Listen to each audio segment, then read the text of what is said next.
All right, guys, we all get it. Have any of you ever stopped to wonder why we revolt at the caterpillar and praise the butterfly? For example, you're at a family barbecue. Everyone's cooking, it's having a great time, and a butterfly lands on the communal salad. Everyone's oohing and ahhing and taking pictures, and oh my god, the salad has been blessed. But a caterpillar lands on that salad. Let me tell you, everyone freaks out. They just, oh my god! Or when you're scrolling on TikTok and you see one of those glow up, oh, wait, my bad. They're the same insect at the end of the day, so you guys are freaking out over nothing. So when you scroll on TikTok and you see one of those ugly duckling to swan glow up transformation videos and the caption's like, oh my god, thank goodness I changed, or the comments are something similar to that, makes you wonder. You're still the same person, you know? Why is it that we always praise the person we change into as opposed to and seldom acknowledge the changing process? Why is it that we can never acknowledge the violence it takes to become gentle? Maybe it's because we're not scared of the person we're going to change into. In fact, we don't even know them yet. What we're scared of is the path it takes to get there and how treacherous the journey may be. We are not scared of becoming a beautiful butterfly, but we are scared of the changing process. We are scared of the nights we spend as caterpillars or cocoons, crying to the universe, wondering, why can't we be loved the way we are? But in reality, to be loved is to be changed.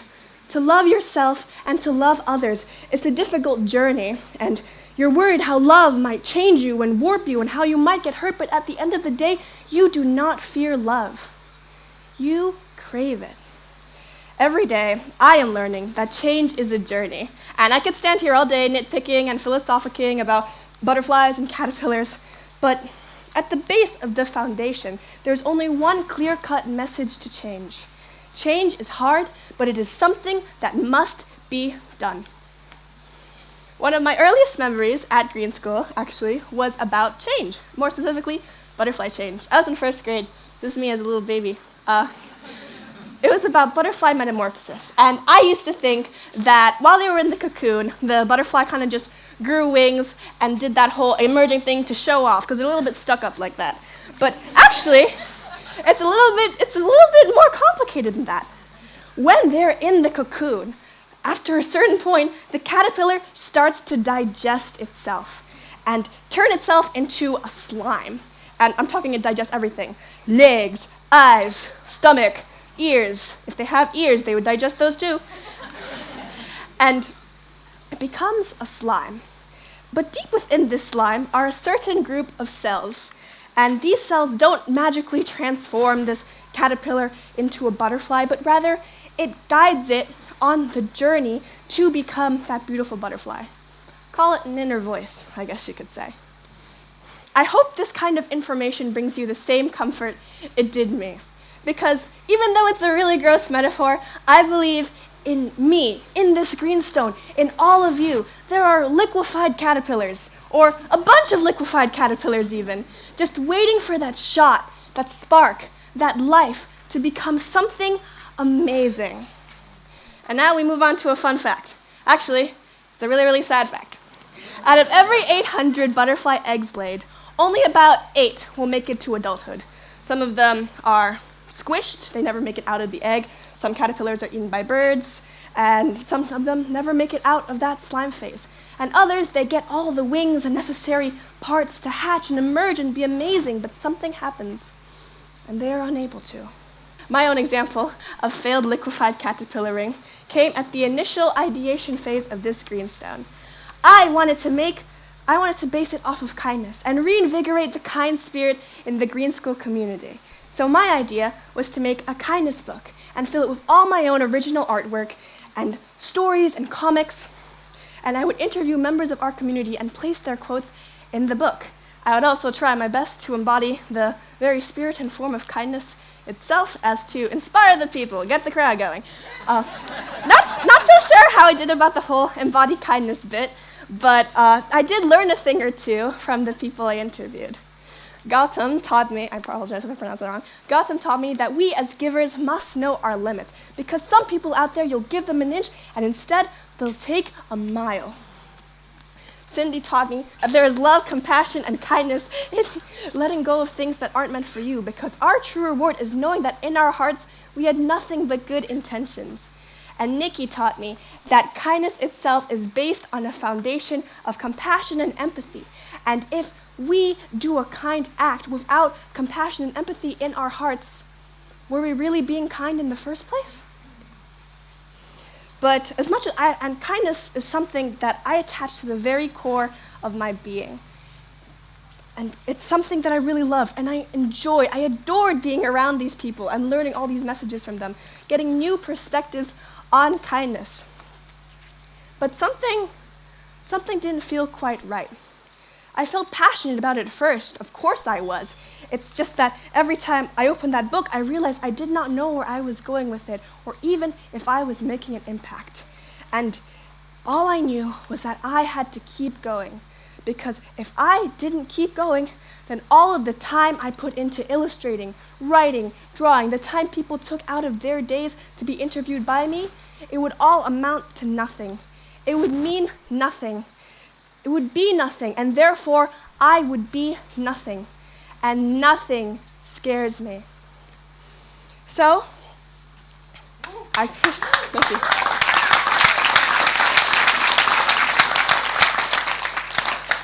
So, I spent 4 months plagued by nothing. And after 4 months of nothing but anxiety and insecurity, I finally sat myself down and asked the big question. Belle, what do you want? What do you want to do? You do not have to have every single step and move figured out. You just have to take a step. And I still didn't know. All I knew is that I loved kindness and I loved art. But it wasn't the only thing I wanted to define myself by. I didn't want to spend the rest of my time at Green School just being known as someone who is kind. Because I love other things too. That's me as a kid. I love other things too. I love science. I love English. I love dipping my French fries in the ice cream at non-disclosed fast food chain restaurant, which logo may or may not be up on the screen right now. And most importantly, I love chocolate with cheese. I think it's a delicious combination. And any of you who think otherwise is lying to yourselves. But even more importantly, I really love weird, potentially creepy biology things. And what do I mean by that? I mean, I used to collect ticks in a jar. I used to spend ages around the rock pool trying to catch spider crabs with my bare hands. And I used to spend ages in my house mixing every conceivable liquid under the sun just to see what it could do. And as fun as that is, I'm going to have to issue a warning, and you guys should not try that at home, because odds are you might accidentally make mustard gas, and that would not good. But back to all the things I loved, all these liquefied caterpillars. How would I be able to transform them into a butterfly that felt right for me? So I got to brainstorming again. And I came across one of my old projects, a comic book that combined everything I loved about comics. It was combined with sci-fi, angst. Yeah, both of those things. Sci-fi, angst. And it was my take on a typical shonen manga. I ended up scrapping it due to creative differences with the author. It's me, I'm the author.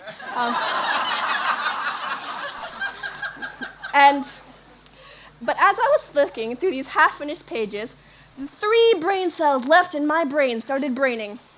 And I suddenly had an idea!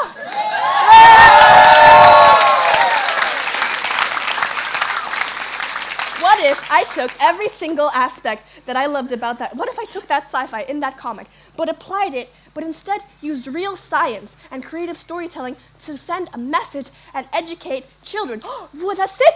What if I made a kid's book? So I got to brainstorming some title ideas. and some of which didn't quite make the cut were Milo the Magpie explains mitosis, Silas the Sloth and the dangers of salmonella, Thomas the Terrier versus the terrible ticks, Niall the Narwhal and the beauty of the nervous system, and finally Peaches the Puppy and the principle of photosynthesis.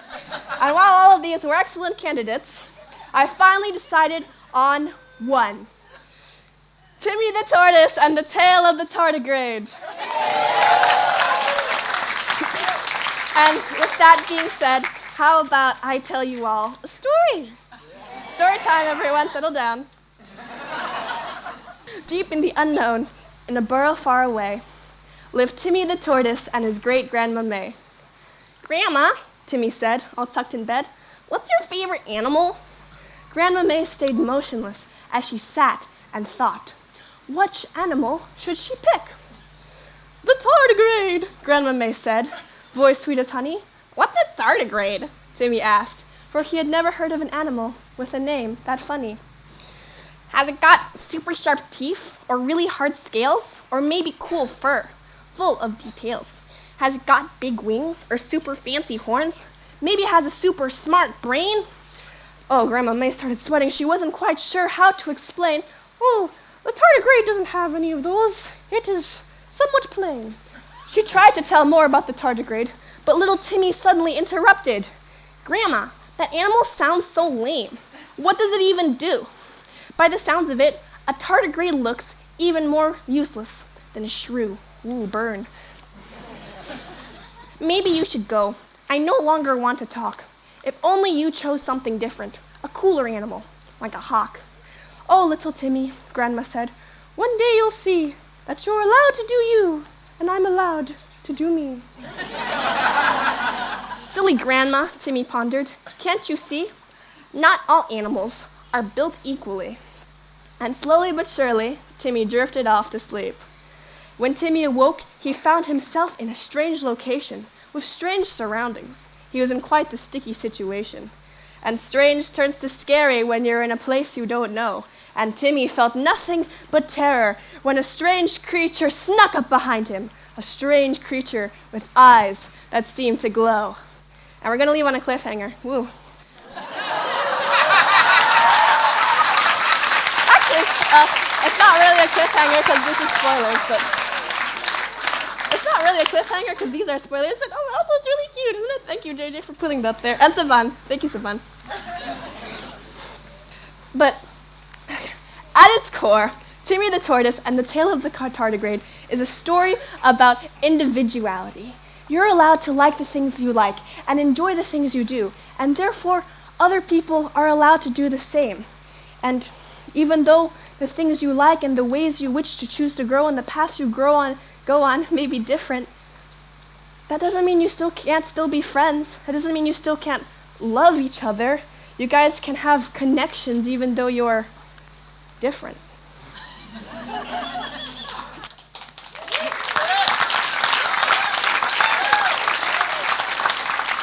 But regardless of what the message is, I did it. I got it done. Woo! Ah.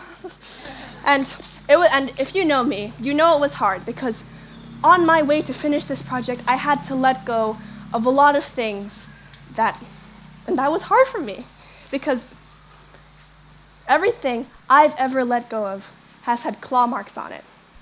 That's a quote by David Foster Wallace. I don't know who he is, already does.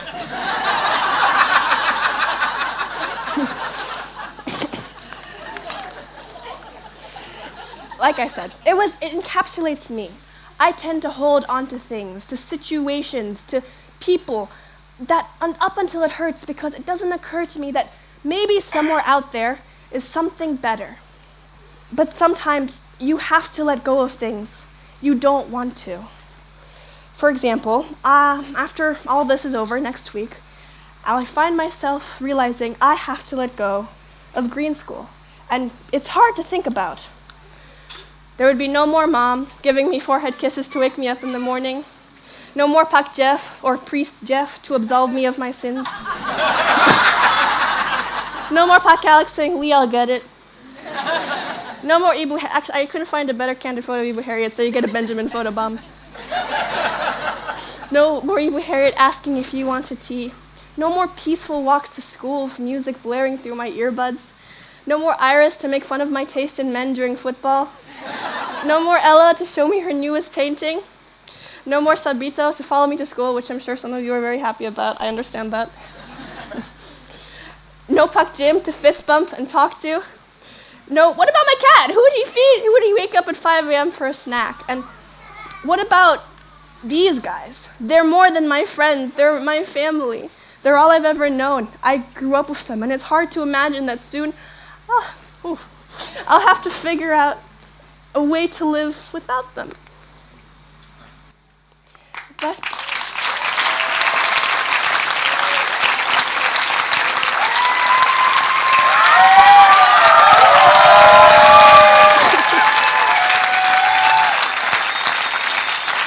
it's going to be a really big metamorphosis, a really big type of change. And yes, Green School always goes on and on about how we are change makers and how we're going to shape the future.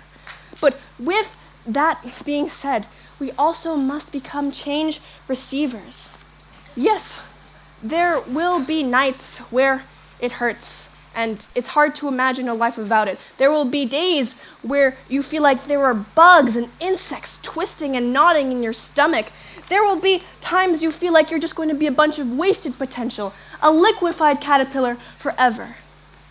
But yes, there will always be more books to read. There will be more places to go where you can spread your wings and take your roots. There will be people out there who love you the way you are and never pressure you into any kind of change. And one day, you're going to wake up and you're going to look in the mirror and you're going to become exceptionally proud of the butterfly you are, and even prouder of all the liquefied caterpillars you used to be. There is a life for you, for me, for all of us outside of this, outside of our hardships. For me, there will be more books I get to write and illustrate, more weird biology for me to find and poke and squish and pick up and mix. There will be more stray cats to pet, and for you, some of you, there might be paths you run that you never even thought of walking. There is love out there that makes you feel like you're on cloud 9 constantly. There is a whole life out there for you to live, even if it doesn't seem like it right now. So, go out there and live it. If you ever do anything in your life, I urge you, embrace your metamorphosis. Thanks.